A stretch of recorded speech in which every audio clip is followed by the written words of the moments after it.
तो प्यारे बच्चों, हम जो है संज्ञा पढ़ रहे हैं और संज्ञा में हमने अभी तक संज्ञा की परिभाषा, व्यक्तिवाचक, जातिवाचक संज्ञा हमने आपको पढ़ा लिया है। आज हम बात करेंगे भाववाचक संज्ञा, द्रव्यवाचक और समूहवाचक संज्ञा। तो चलिए सबसे पहले हम भाववाचक संज्ञा की परिभाषा देख लेते हैं, उसके बाद फिर हम तो भाववाचक संज्ञा क्या होता है। देखिए यहाँ पर परिभाषा में लिखा हुआ है, जिन संज्ञा शब्दों से किसी व्यक्ति वस्तु के गुण, ध्यान रखिएगा, शील और दशा, अवस्था, दोष, धर्म आदि का बोध होता है, उन्हें भाववाचक संज्ञा कहते हैं। है ना, किसका? व्यक्ति या वस्तु, किसी भी व्यक्ति या वस्तु के गुण, शील, दशा, अवस्था, दोष, धर्म आदि का बोध होता है तो उन्हें भाववाचक संज्ञा। जैसे कि उदाहरण में हम देख लेते हैं, जैसे कि कोई व्यक्ति है तो व्यक्ति की दशा या अवस्था को देख लेते हैं, कौन सी अवस्था में है। ये देखिए उदाहरण दिए, बुढ़ापा, बचपन, युवा।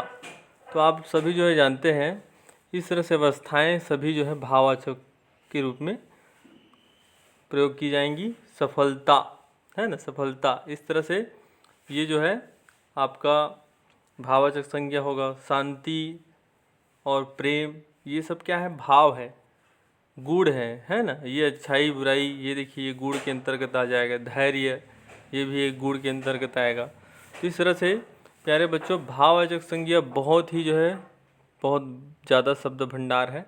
तो चलिए इसको हम समझते हैं और आगे चार्ट में आगे हम देखते हैं कि भाववाचक संज्ञा किस तरह से बनाया जाता है। तो प्यारे बच्चों, आप लोग को ये बहुत ज़रूरी बातें हैं ध्यान रखनी है कि भाववाचक संज्ञा शब्दों की रचना बनाने के लिए कुछ शब्दांश है ना, शब्दों के अंत में कुछ कुछ जोड़े जाते हैं।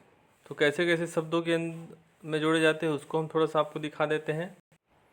तो देखिए भाववाचक संज्ञा कैसे बनाया जा सकता है। तो जातिवाचक संज्ञा शब्द से हम भाववाचक बना सकते हैं। जैसे कि बूढ़ा में पा लगा दी तो बुढ़ापा, लड़का है में पा लगा पन लगा दी लड़कपन, मित्र में ता लगा दिए मित्रता, मनुष्य में त्व लगा दिए तो मनुष्यत्व। तो इस तरह से ये जो बूढ़ा, लड़का, मित्र, मनुष्य, ये सब क्या है प्यारे बच्चों? ये सब जातिवाचक है। तो जातिवाचक से हमने क्या बना दिया? भाववाचक। तो क्या लगाया? पा लगाया, पन लगाया, ता लगाया, त्व लगाया। तो इस तरह से और आगे देखते हैं, ये देखिए विशेषण, विशेषण से भी हम भाववाचक संज्ञा बनाते हैं। जैसे कैसे? जैसे विशेषण है, गुड़ है गर्म, मीठा, कठोर, ये सब क्या है? विशेषण शब्द है। तो गर्म से गर्मी बन गया, ये बन गया भाववाचक। मिठास, ये भी भाववाचक। कठोरता, नम्रता। तो परीक्षा में ऐसे ही प्रश्न जो है ज़्यादातर पूछे जाते हैं कि कैसे भाववाचक संज्ञा बनानी है, ये आप जो है सीखिए। और आगे देखिए, क्रिया, क्रिया है चढ़ना, पढ़ना, रोना। क्रिया से भी हम भाववाचक बना रहे हैं। देखिए चढ़ना से चढ़ाई, पढ़ना से पढ़ाई, पढ़ाई क्या है? भाववाचक संज्ञा है। रुलाई, दौड़ना से दौड़, केवल दौड़। ये थोड़ा सा सावधानी रखना है, थोड़ा अभ्यास करेंगे, बहुत सरल है।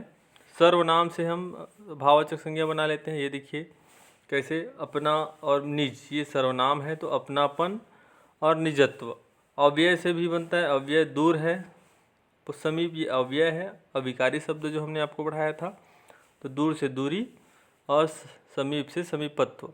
इस तरह से प्यारे बच्चों हम देखे हमने कि कैसे भाववाचक संज्ञा बनाया जाता है। किससे किससे? तो जातिवाचक से, विशेषण से, क्रिया से और सर्वनाम और अव्यय से। आगे देखिए समूहवाचक संज्ञा, चौथा प्रकार संज्ञा का। समूहवाचक नाम से स्पष्ट है। समूह माने भाई अंग्रेजी में जो आप ग्रुप बोलते हैं। तो जिस शब्द से वस्तु या व्यक्ति के समूह अथवा बहुलता का बोध हो, उसे समूहवाचक संज्ञा कहते हैं। अर्थात एक शब्द में अनेक सारे वस्तु या व्यक्तियों का बोध हो जाए। जैसे कि हम देखते हैं उदाहरण में, ये देखिए बहुत सारे उदाहरण दिए गए हैं। क्या क्या है?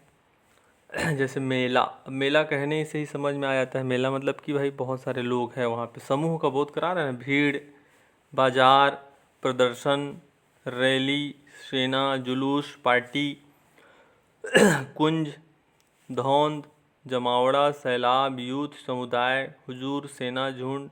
और आपका जो कक्षा है, ये कक्षा बोलने से ही समझ में आ जाता है कि वहाँ बच्चे हैं बहुत सारे। तो इस तरह से झुंड बोलने से ही समझ में आ जा रहा है कि वहाँ पे बहुत सारे जानवर हैं। तो इस तरह से प्यारे बच्चों, मैं आप लोगों को बताना चाहूँगा कि ये जो समुदायवाचक मतलब कि जो कि बहुत सारी जो है वस्तु या फिर जानवर या फिर व्यक्ति का जो है झुंड को बताता है। इस तरह से ये समुदायवाचक संज्ञा है। आगे हम देखते हैं द्रव्यवाचक संज्ञा, अंतिम हमारा संज्ञा का 5वां प्रकार। परिभाषा देखिए क्या कह रहा है। द्रव्य माने क्या होता है? पदार्थ। आप लोग जानते होंगे पदार्थ है ना, थिंग्स। तो क्या है इसकी परिभाषा?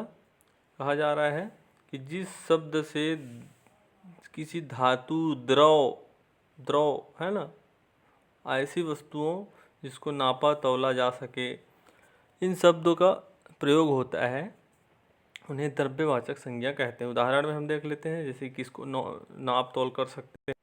देखिए हम द्रव्य, सोना, चांदी, ये सब पदार्थ है ना। सोना, चांदी, लोहा, लकड़ी, तांबा है ना, ये सब क्या है? द्रव्य हैं, पदार्थ हैं। और द्रव क्या क्या है भाई? ये दूध, दही, पानी, घी, जल, खून, तेल, ये सब क्या है? द्रव है। तो द्रव पदार्थ, तो ये सब क्या है?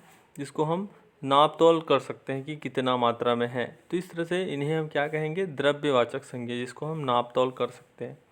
तो इस तरह से प्यारे बच्चों, संज्ञा के 5 प्रकार को हमने जो है अच्छे से पढ़ लिया। आशा है कि आप लोगों को ये वीडियो जो है समझ में आया होगा, और बार बार देखें इस वीडियो को तो और अच्छे समझ में आएगा। तो इस तरह से संज्ञा का ये पार्ट पूरा हुआ प्यारे बच्चों, और आगे हम मिलते हैं नए पार्ट के साथ। धन्यवाद।